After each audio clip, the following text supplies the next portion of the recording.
All right, welcome back to the Built to Grow podcast. I'm your host, Tim Lyons, in studio, as always, Scottsdale HQ, Randy Angston. What's up, buddy? How are we doing today? Good. Is bigger better? Ooh, Depends on who you're asking. That's a great question. So let me give you a quick story. Guys, we opened our gym in 3,100 square feet, I think 3,167. Let's call it 3,200 square feet in 2009. It was in a really good location, anchored by a fine, foods grocery tenant, big name in Arizona, and next door to a restaurant, next door to a tanning salon, nail salon, all this stuff right in the center. And we got to a point where we felt like we were growing out of the space because we were doing large group training. We were outside doing ball slams and flipping tires, and we're running around in the parking lot, and there was a McDonald's being built, and it was like all this stuff going on. It was like, man, we got to get out of here. We got to get out of this place. Let's go expand. Let's go bigger. And you got to remember this was the year at this point it was 2014 to 2015 when we were making this decision. We'd been in that location 6 years, going on to 6 years, and it was like, it's time to move. And so we found a new space, 8,000 feet, right down the street, blocks away. We're not going to lose anybody. This will be a great transition, and we can do all these cool things and do the boot camp, large group training inside, and we'll do semi-private. We were doing semi-private stills, but it was probably 50-50. Let's just call it that. As far as like the amount of people, maybe probably heavier on the large group training side. Anyways, moved to 8,000 square feet, and we grew. It was marginal at first, and then we grew and grew and grew as we changed the model. And the question becomes, is bigger better? And the honest truth is, during coming out of COVID, and we were doing the remodel, I kind of had an epiphany. We had to remodel the gym. We were rebranding, and we tore the whole gym apart, like from top down to the studs. And the way we decided to do it was in phases. So we cut the gym in half. We put a temporary wall up, and we did construction on the front half and then the back half. The good news is we had a really cool building with a side door and a back door, and we could, it was actually perfect. When we closed down the bathrooms, we brought like a really nice porta potty trailer out front, and we had like, it was like we knew what we were doing. Sure. Let's be honest. It was pretty damn smooth. Yep. And there was a point in time when we had moved into the front half, and we were doing like 125 sessions a day with a third of the space that we have. Okay. And I was like pissed off because we were doing pretty damn good, and it was a good kind of feeling in the new space. And we were like, man, we're kind of like getting it done over here. Like, what do we need the other half of this for? Yeah. What do we need this other 4,000 square feet for? We don't. Yeah.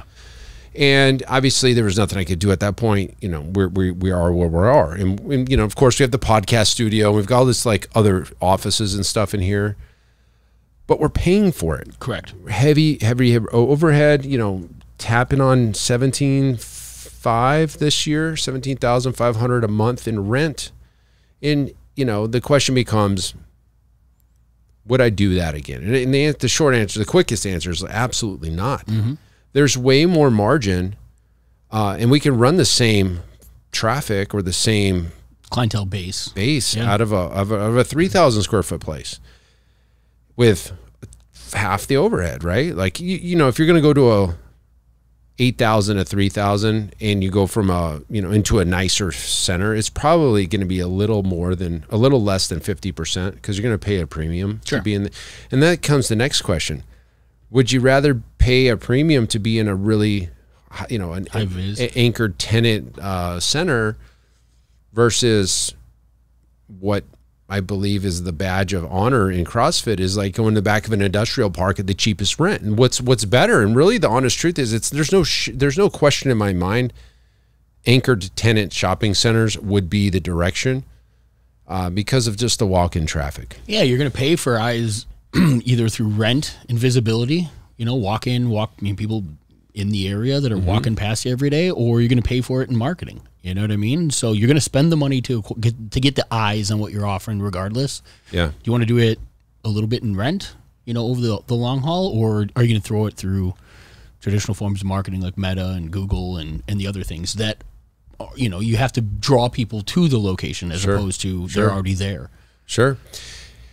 And it brings up two great stories. One of them is we're working with a gym in Connecticut right now, and they're in a location that they're pretty fed up with. It's never been profitable, and they need to get out of there and go to this other center. And they've inked a deal, I think a letter of intent, with this other location, which is Primo.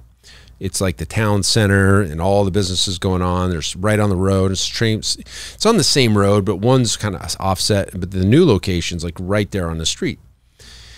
And they're being pressured from their current tenant or landlord to stay in the current location because there's this huge well-known restaurant that's coming to lease the space below them. And it's like, you know, this guy's well-known. He's got 6 locations. He's friends with the landlord.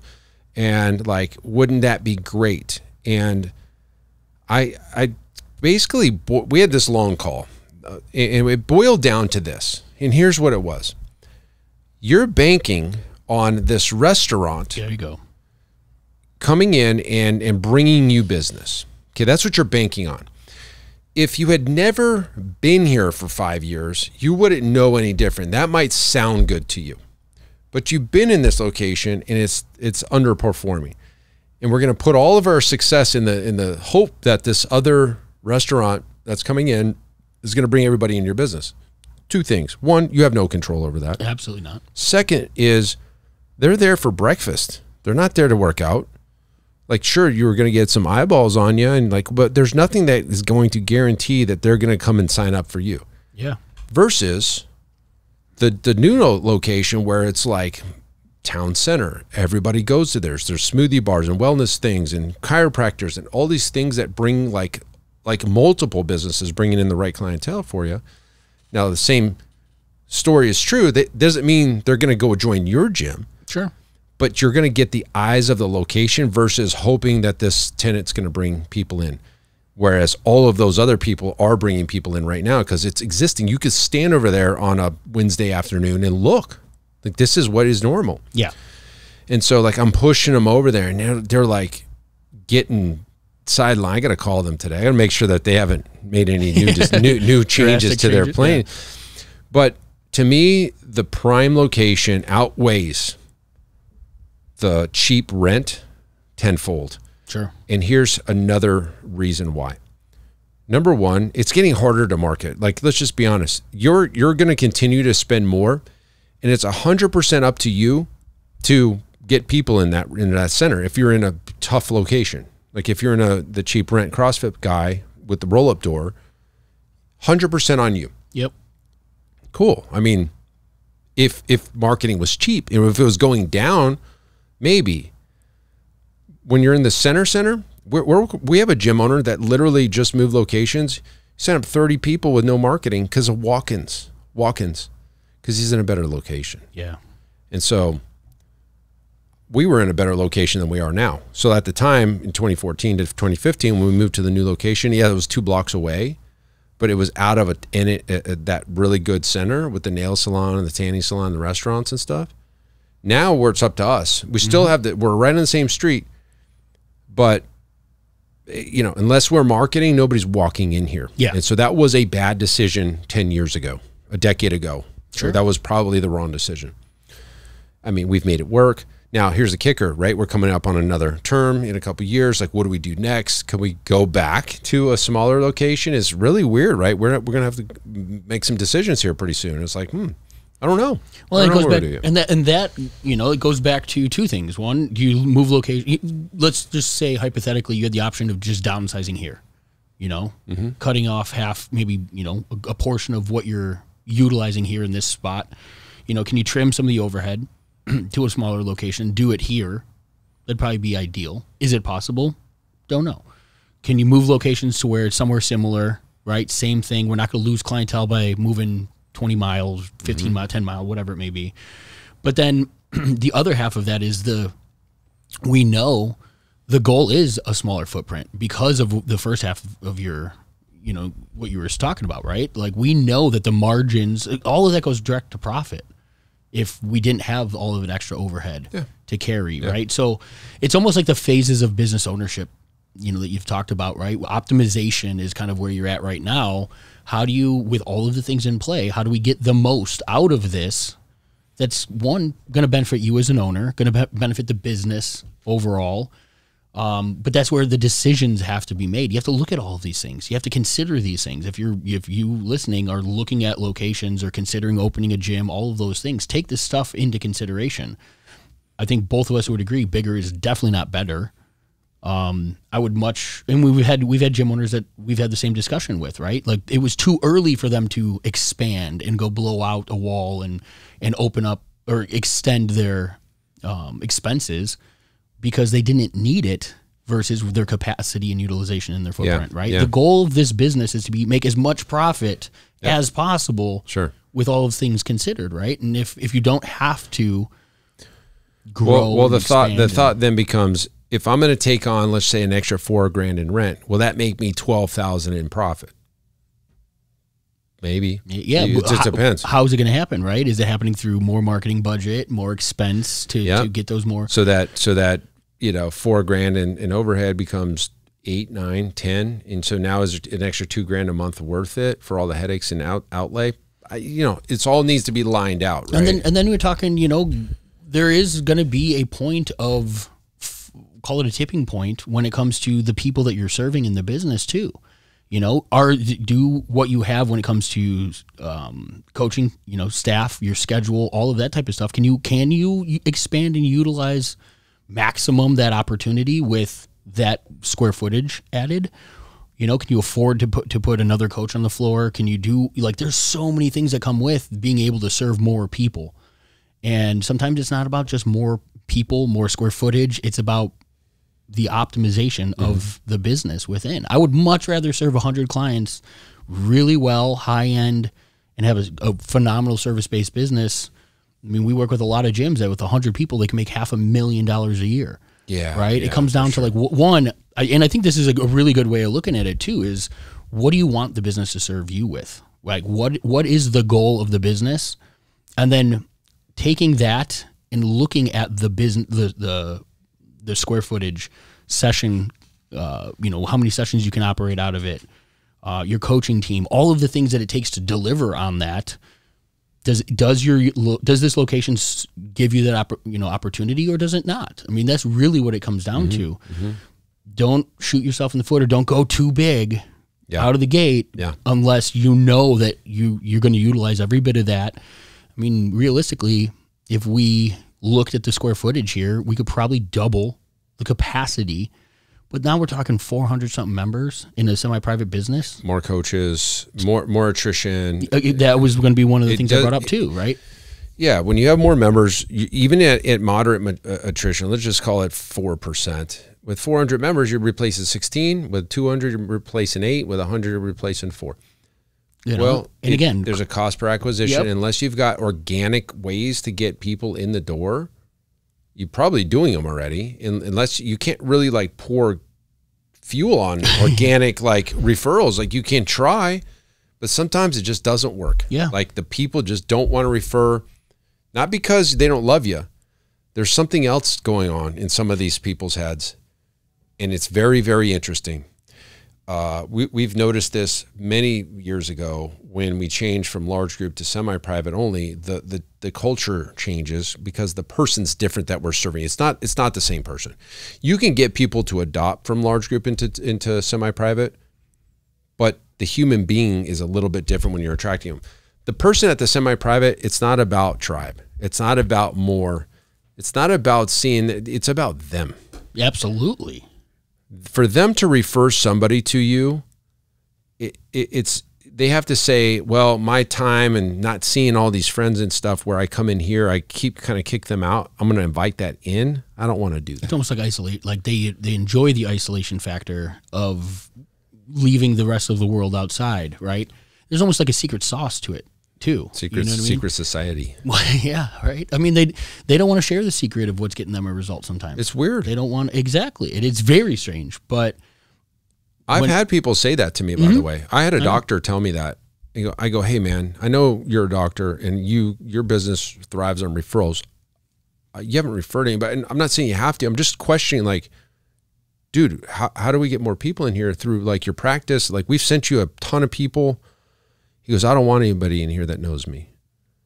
Interesting. So he's like, he's very selfish, but it's what he wanted, and that's why I didn't refer anybody. And it's just like, kind of fuck, you know, like up yours, dude.